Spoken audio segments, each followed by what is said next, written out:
You all saw the video of the commissioning. They said 30 kilometers. First of all, I expected that the president would be on the road alongside the minister. So be driving along the kilometer stretch they say they have completed, at least to give people confidence. But instead, what I saw was that they all boxed themselves in a conference room and they were impressing themselves by showing drone footage of whatever they said they have done at the projector screen.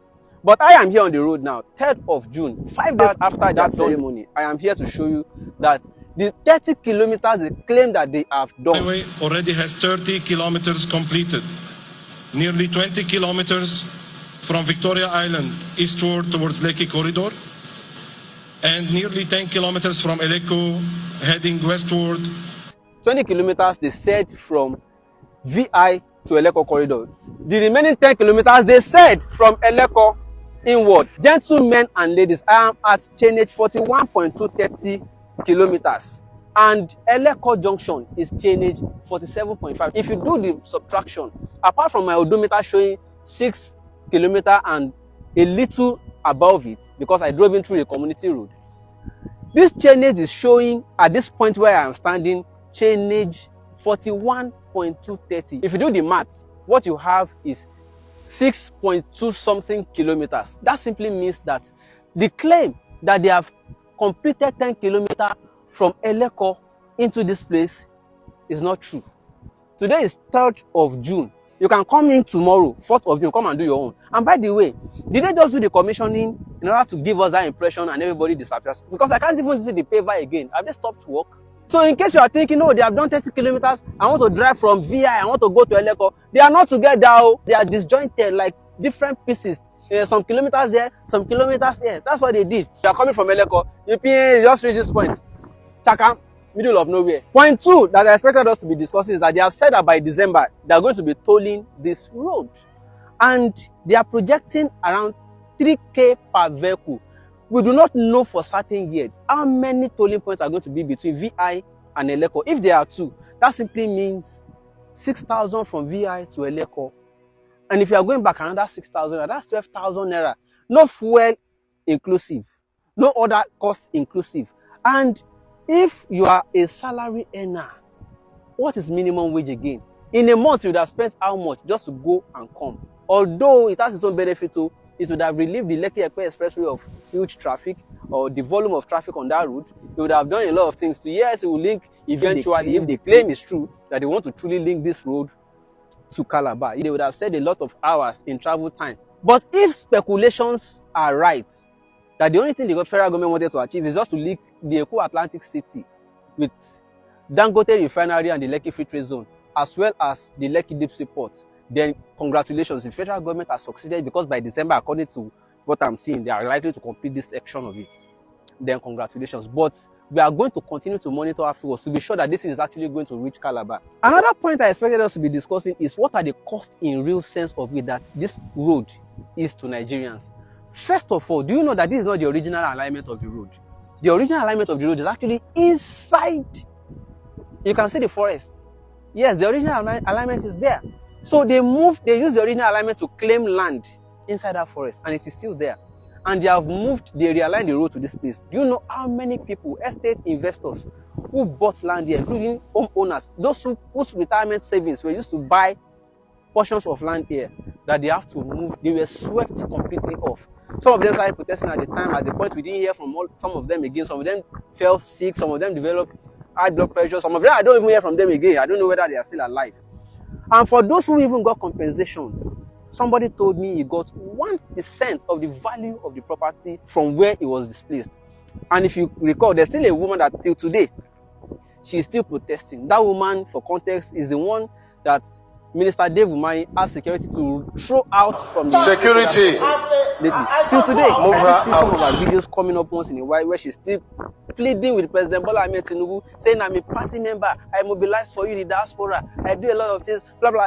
If somebody as strong as that in President's campaign committee suffers like that, but that notwithstanding, for those of you who have been receiving a lot of promises to say, oh, come and buy land by the coastal road. If you see anybody marketing any coastal road to you, any land along the coast, please check and recheck, because the old alignment of this coastal road that they used to claim is still there in the forest. So you have to be very sure it is not the land that the minister Dave Umahi says he wants to sell actually. The moment we finish this road, we are going to deploy it by way of touring it, by way of making available the land, we are going to have along the corridor.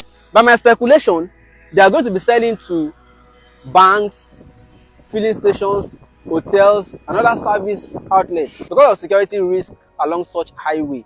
I want to hope that there will be sufficient number of police stations as well as military barracks in order to be able to give people some safety and confidence.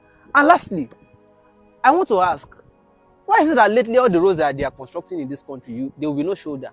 Like no lay-by, nowhere to park, no vehicle. So are you simply saying that from Lagos to Calabar, somebody's road vehicle must not develop fault or even break down? Or you must not even slow down to say you want to receive a call? Because these are just three lanes on both sides. So I see no reason why we are not discussing all of this important, or are they not important? Because I see what you are discussing is, oh, the president should have greeted the governor. He should not have snubbed him. Oh, when these people get back into their private, they'll be laughing at what you are discussing because they have completely distracted you from all of the points I suppose. Even me, I've not exhausted all the important topics about this room. Even though at the end of the day, it is still going to be beneficial to people because, for instance, those who have maybe 20 plots and they took 15 plots for the road, your remaining 5 plots, whatever you use it to do, will still be of value. In fact, it will have increased the value. So to an extent, you can discuss that it's going to open up this place, it's going to increase businesses, economy is going to sprout, and a lot of things are going. Yes, overall, it's a laudable project, but we have to be discussing what impact it is going to have. Was there even a proper environmental impact assessment, and where are the reports? I'm just trying to avoid the anyhowness of things in this country, but it is what it is. We all must not even stop after the commissioning. We must all continue to torchlight, to probe, to ask questions, to screen. Are they, for instance, right now, where are the pavers? Did they just commission and disappear? I expected that after the commissioning, they should continue. This is just 6.27 kilometers from Eleko. It's not up to the 10 kilometers they claim.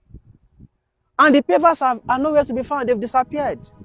Let us focus on the real issues and discuss important subjects around every topic they throw at us. Instead of, oh, the president should have greeted the governor. He didn't greet him well. That was a snub. A whole governor. You're mad like a poor. At times, when I think about my country, shame go to catch me.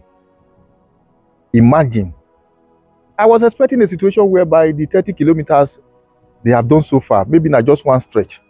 That goes to show that if you get 10 here, go another place, get 15, maybe 5 in the other place. And this is the reason why everything they did so far, now inside one hole, they not come back. Now, if this same set of people are not here just to cajole us, why so much in a rush? You won't construct a road that covers 700 kilometers from Lagos to Calabar. 30 kilometers, that is barely probably 5% of the entire project. You still have 2 years ahead of you, even more. Instead of us to be talking about probably maybe 200, 100 plus and all that, just 30 that is not even in one stretch.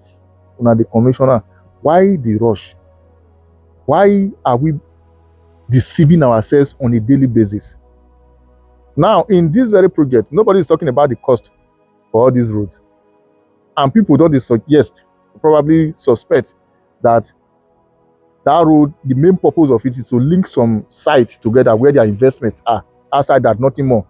Those in Calabar and those states where that road follow, they should forget about it. Because from the look of this, don't be so surprised at this speak.